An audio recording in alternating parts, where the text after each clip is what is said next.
कर्तव्यं दैवमान्हिकम् कौसल्या सुप्रजा राम पूर्वा सन्ध्या प्रवर्तते उत्तिष्ठ नरशार्दूल कर्तव्यं दैवमान्हिकम् उत्तिष्ठोत्तिष्ठ गोविन्द उत्तिष्ठ गरुडध्वज उत्तिष्ठ कमलाकान्त त्रैलोक्यं मङ्गलं कुरु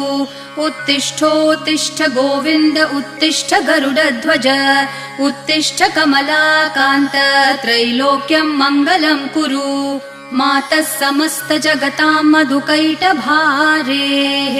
वक्षो विहारिणि मनोहर दिव्यमूर्ते श्रीस्वामिनि श्रितजनप्रिय दानशीले श्रीवेङ्कटेश दयिते तव सुप्रभातम् मातः समस्त जगतां मधुकैटभारेः वक्षो विहारिणि मनोहर दिव्यमूर्ते